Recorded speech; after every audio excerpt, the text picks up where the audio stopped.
Crikey. Right, hello YUCPC. I hope you're all enjoying our 35th celebrations, led by our current president and esteemed leader, Rachel Finley. So, over to you.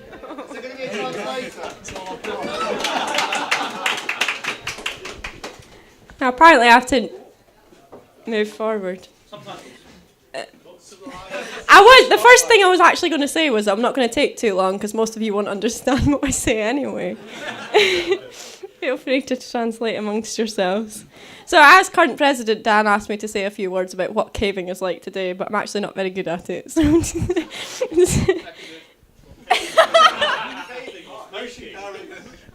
caving or speaking. So I joined the club just over 2 years ago, and it was mainly because the climbing club were all turns out you lot...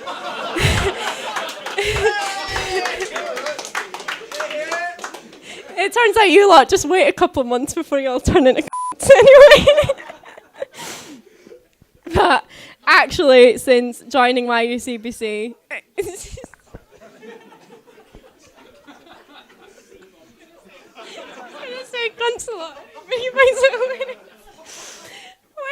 Now say that actually since joining YUCPC, I've made some really great friends and been on a lot of adventures that wouldn't have happened if it wasn't for YUCPC. So whether it's being stranded in Sardinia with a burst tyre, which I'm sure you're all probably fed up hearing about by now, or swimming in neck-deep water. Neck deep on who? Matt, maybe. Yeah, we're not talking about... Are you president anymore? No, shut the fuck up.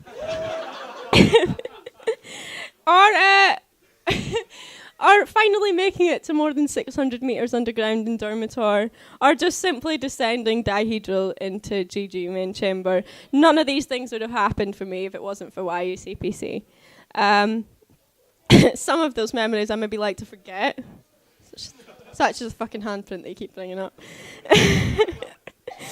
And for those of you who have just joined this year, not looking at anyone in particular, if you haven't, if you still have all these memories to make with the club, and I hope speaking to all of the members tonight, you realise what a special club you've actually joined.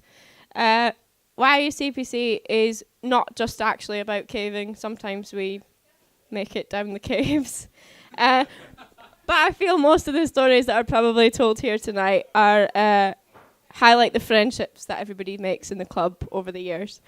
And it's obvious by the sheer number of you who have turned up tonight that YUCPC actually means a lot to all of you. So everyone who has been a part of it over the last 35 years. Or you just turned up because it was a really great excuse for a piss up. And at that, I'd like to thank you everybody who's made my time in YUCPC over the last 2 years great. And we'll toast to great friendships, to caving, because that's what we're supposed to do, and to the next 35 years of YUCPC.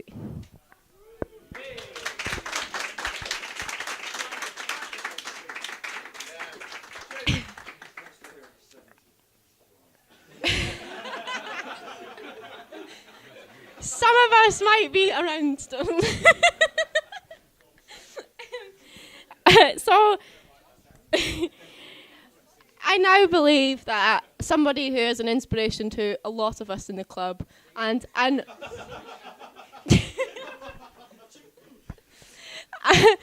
honorary member of YUCPC is going to tell us a little bit about what caving was like back in 1981. It's Clive Westlake.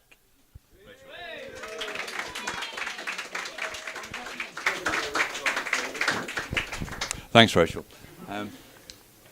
Many thanks for this invite, which is really very touching, because in the 35 years of York achievement, I've played a very, very minor part. Anyway, I'm delighted to be here and say a very few words, and if there are too many, I'm sure you'll tell me so, or walk out, or throw some beer over me, or something like that. Yes, I mean, as Rachel hints, I was invited to say a word or two about what caving was like in 1981. I will admit, I found that really quite a tall order, a long time ago, and I'm not really going to deliver on this, and taken I mean, all of caving in 1981.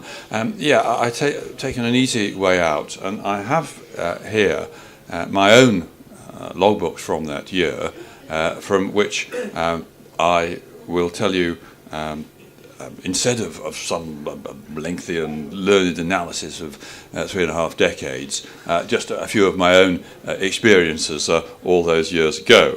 It may give some flavour of what has changed. In fact, I sort of found, as I was looking at these logbooks, that not a lot has changed, as you may discover. Reaching here and making two hands function at the same time is really quite difficult. This is Peak Cavern, sometime in 1981, and I'd just taken up cave diving then, and we're somewhere near Ink Sump and the free diveable Lake Sump, and carry the gear. But Dave had lost his carbide lamp in diving Lake Sump. Carbide lamp, some of you are far too young to know all about. I therefore borrowed one of Brian's 40s and a Kawasaki, which is not a motorbike, but the most unreliable sort of diving regulator known to man. I plunged into the gloom. First, I found a carbide lamp-shaped stone, then the carbide lamp. I passed the gear through, and so that continues. A carbide lamp, count yourselves lucky. That is something which has changed a very, very great deal. And modern, you just don't know how excellent modern lighting is in comparison with a carbide lamp of 35 years ago. Right, and just the sheer randomness of caving just hasn't changed. And as may be apparent from a rather longer extract from going down Selgill Hole, beginning an extremely late start. Well, you know it all.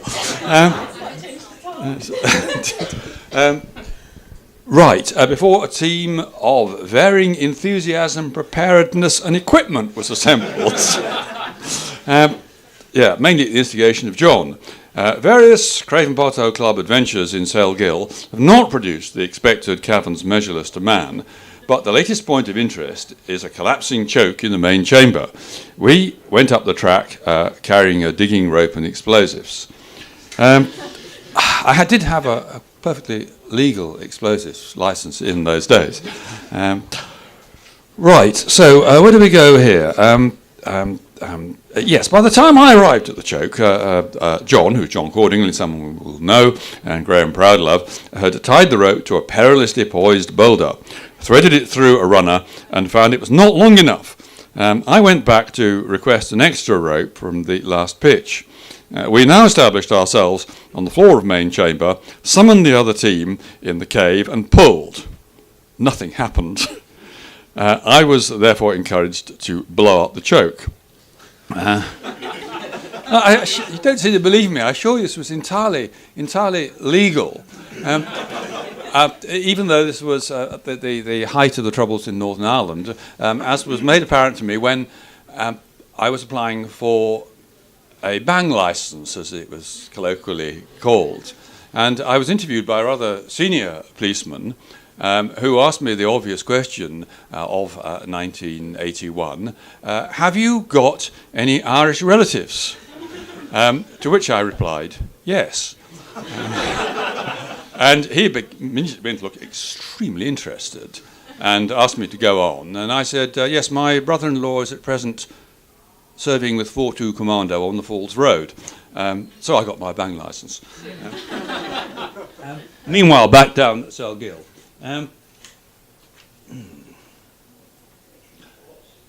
I seem to have got to the stage of fixing this gelling night. We were wholly unprepared for the apocalyptic report and stunning blast which followed. As often happens, we all fell around giggling uncontrollably, congratulating ourselves on our destructive skill. We started up the pictures in leisurely style until we realised the outward draft was bringing the fumes. This precipitated some frantic ascents and vigorous de-rigging. An unexpectedly destructive and sociable trip of 3 hours.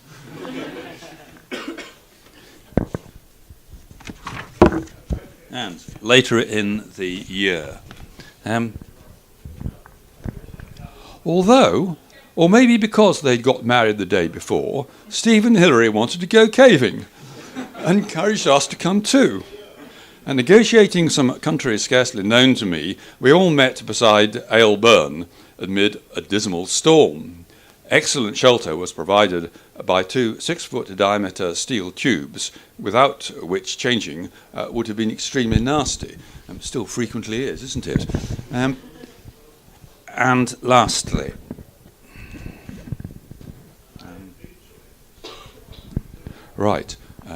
County Pot. Everyone was keen to see as much cave as possible, so they agreed it would be an idea to aim for the gallery extension and Easter Grotto. This was all very well, but depended upon our being able to find gallery extension when I'd forgotten the survey and didn't have the relevant Manchester Journal to read. And things haven't changed very much, because a number of us went down Eastgill Caverns last Saturday and went to various obscure parts along the Mancunian Way. And one of the reasons that we got there was that I had consulted the same Manchester Journal. And finally, back at Poetic Justice, we had a wait while various people had extreme problems with the climb. What's changed? Not a lot in 35 years. That's all I've really got for 35 years ago. A little bit more recently. Yes, in the last 5 years, something like 5 years, I've enjoyed some extremely entertaining trips with this club. They really have been good. And one of the more recent ones merits just a moment or two.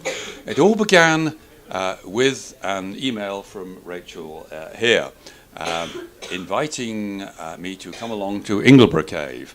And this was really all very persuasive and charming indeed, and had a particularly fetching comment that it would be lovely to have someone there who knew the way. Yes, well, I don't think anyone knew that I had recently been down Ingleborough Cave with my Pennine friends, and we had totally failed to find the way. We'd gone along through this endless crawl, and it wasn't endless because we were going in a circle and got back where we'd started, which wasn't where we wanted to be, and we'd examined every single dead end, and anyway, I think I probably kept quiet about this. I still turned up for this trip, and did actually then discover that on a previous trip, some of you guys had been along there and had exactly the same experience. This turned out to be very useful because, having examined all the wrong ways, we found the right way straight off. And within an hour, we were in Inauguration Caverns, and getting there through the Far Wallows, the phrase is much used, but perhaps applicable, is not for the faint-hearted. And having got there, it was certainly worth seeing, and I took a load of pictures, and I'll embarrass Will by saying that one of them of him is now on the front of the latest Wessex Journal. Fame for him there. Possibly his fans will be disappointed to hear that it's a rear view of him.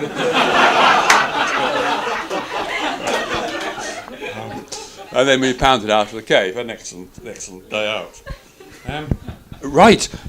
It's usually about this stage of the trip that I come round to encouraging you by saying that when you grow up and are looking to join an adult club, yes, I normally recommend the Northern Pennine Club.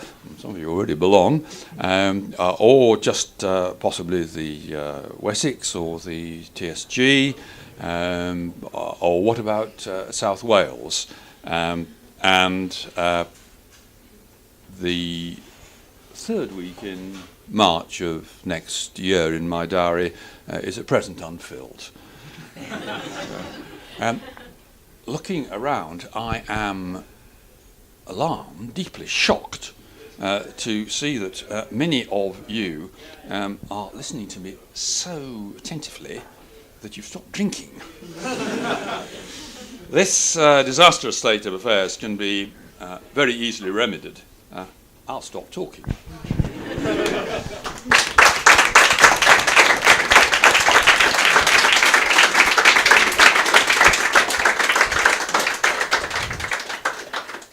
Thank you very much, Clive. And lastly, someone who rather I can't say the word. You all know what I mean. Impromptually? Is that a word? Asked me if he could say a few words. It's Chad.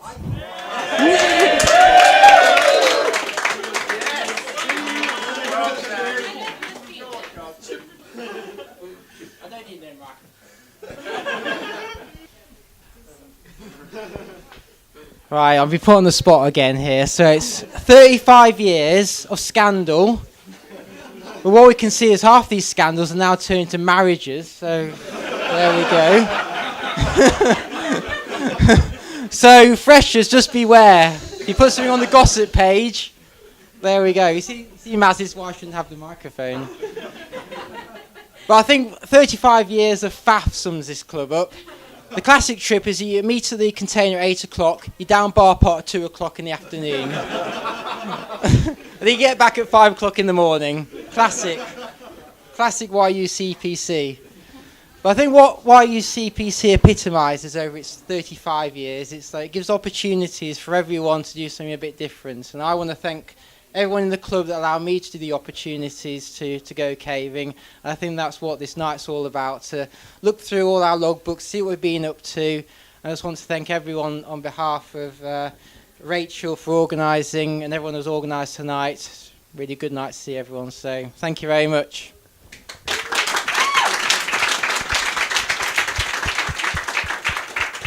Should probably point out I didn't do any of the organising, so can we maybe thank Dan for organising such a great party tonight?